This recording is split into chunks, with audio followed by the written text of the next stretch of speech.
Well, it's a privilege to be here. Just so honored to have an opportunity to get our program into the postseason. It's been a while, and just really excited to be in such a fantastic facility as what Mississippi State has and the host that they are. They've been a tremendous traditional program, and just very fortunate to be in with the other three teams in this regional. All right. Please wait till the mic gets to you. Please state your name and affiliation. Greg Robbie Falk from Stockton Daily News. Just talk about ending that drought and getting a chance to compete again, and what that means to you and for that program. Well, you know, when I took over it 2 years ago, I knew how much Coach Patterson, the legendary coach that was there, really brought that program to the national level, and had so many wonderful years. The tradition and history of the program, I knew when I went on campus that I felt like that energy and passion was still there, and I just felt like if we could just get some wins under us and do some things, and it's just been tremendous. One of the most proudest things I've done as a coach is to be a part of that, and just to see the fan base grow this year, and the number of people that came to watch us play, and just continue to grow as our players continue to win, and just an awesome honor and privilege. We've been very blessed, and I just feel so fortunate to have this group of guys, our first recruiting class, to really kind of get us over that hump. We'll go down front then. Hey guys, Ben Wake, Commercial Dispatch. You talked about Lunsford, I think, a little bit on Monday. What makes him so good, and why has he been so successful this year? Well, he's so good because he don't think very much.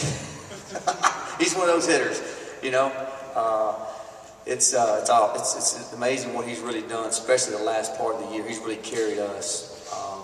We moved into the four-hole. Maybe it took me a while to figure out where he needed to be, but he has really settled in as a hitter, and has been a tremendous threat for us in the four-hole. Got a lot of RBIs and things, but just for him, I think he's a really confident kid, and he's really had some breaks go his way. But when he steps in the box, you can tell our team and everybody there is just kind of waiting for something to happen. He's just been that electric, and he has. He's come up every time. You know, you look at when we're playing Rice.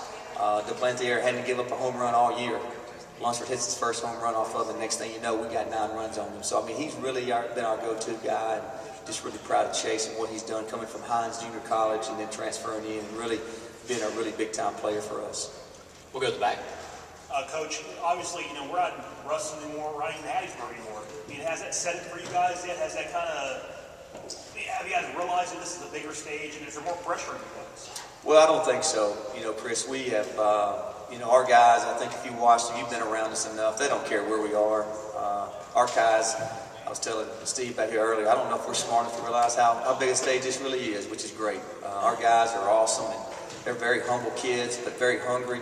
And I don't think where we are really bothers them. They just want to play baseball. They want to continue to try to live out this dream season that we've had so far. And they're just an awesome group. I can't wait to let them. I'm ready to unleash them and let them go on Friday night. With the way y'all finished the season, with the way y'all are swinging the bats right now, just how much confidence is around this team right now? Well, I was pretty confident until I saw Fullerton's ERA. Number 1 in the country or whatever. So, you know, they say good pitching stops good hitting. But, you know, we've been real hot, and we faced some really good arms.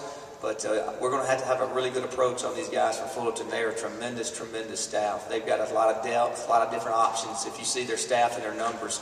So, you know, we're going to have to, you know, the field here is a lot bigger than it was down in Hattiesburg. And so we're going to have to get back to being hard and on top and try to use the gaps more. Because if we try to lift in this ballpark, it'll be a long day for us. So we're going to have to really work hard on trying to be more of a line drive mentality instead of trying to lift the ball like we did last week. Logan Lowry, Daily Journal. Having Jake on your staff, how much does it help just getting a scouting report on this ballpark, how it plays and everything, and how much does he help giving maybe a preliminary scouting report on Mississippi State? Well, you know, when I got the job at Louisiana Tech, he was the first guy I wanted to hire. Played for me, and just a tremendous coach, a lot of energy. And you see what our offense is doing today because of him. But I think it's because of the experience he had working for Coach Cohen and being over here. And I think he really grew a lot in those 2 years here at Starkville. When I got him, he was so much better when he played for me, and just really grew as a coach. But he gives us a lot of confidence, to be honest with you. Our guys know that he's been here and kind of been in this setting. You know, he was here when they went to Omaha. So that really gives especially our hitters, a lot of confidence. And he's been able to help us, you know, make that transition of coming in here and knowing what to expect. So he's been a vital part of what we've been doing so far and getting our guys ready to go. Go to the back. Coach, I don't know if you guys are facing a lefty or righty or whoever tomorrow, Coach. Does it kind of worry you guys? Are you guys kind of just have you guys seen a lot of video on the whole pitching staff? I mean, how do you guys approach tomorrow? Well, we don't know who they're going to throw yet. They have a lot of different options, right or left, so we'll just have to, whenever we make that decision, hopefully we'll find out today or tonight sometime, and then we can work on it. But we've been watching them and trying to prepare for them, but you only do so much. Their arms are really, really good, and our hitters are going to have to be on the top of their game if we're going to have a chance to score any runs off of them. Right down the front right, Ben. Have you decided on the starting pitcher yet? We're going to start Philip Deal. We just made that decision today. So we're going to start Deal, the lefty, and go with him, and then throw Casey Sutton on game 2. Any other questions? Greg, Mike Bonner from the Clarion Ledger. Just Mike. as you kind of mentioned, getting to this level as your first recruiting class, how much sweeter is that it's with this group rather than maybe another group? Well, that's the thing. I got so emotional this weekend, and even as we got done practicing on our field for the last time, I just can't say enough about what these guys have done for our program, for our university, for me as a coach.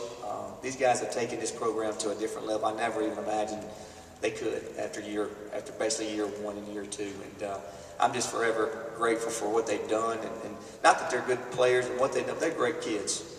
You'll see them, you watch them play, they're relentless. They don't quit. They play hard, they run out things, and they've just been a joy for me. And just really appreciate what they've done. They have changed my life forever. All right, we're going to go back to the back. Coach, before you guys were ultimately selected, you guys didn't know, nothing was guaranteed to begin with. Was there never that thought in the back of your mind that, hey, we could be sitting at home next week? Oh, there's no doubt, especially as the show went along. About that 25-minute mark, they took that commercial break, and we had not got into LSU or TCU's regional. My wife just threw my hands down. I was sweating so bad. I was so nervous. And I'd experienced that a couple years ago when we didn't get in, and watching our players, have their phones up and waiting for Louisiana Tech to go up on there. I was so, as we got along with this thing, I was getting very nervous. I just didn't want them to experience what we did a couple of years ago with Campbell. And what a jubilation and relief when I saw that. I don't even want to, it's tough. It's very emotional. Just because I know what much these kids have worked and what they put into it, and to see the NCAA give us an opportunity and respect what we did this year for the 56 games and then the tournament. We're just grateful to be here. Any other questions? All right. Thank you, Coach.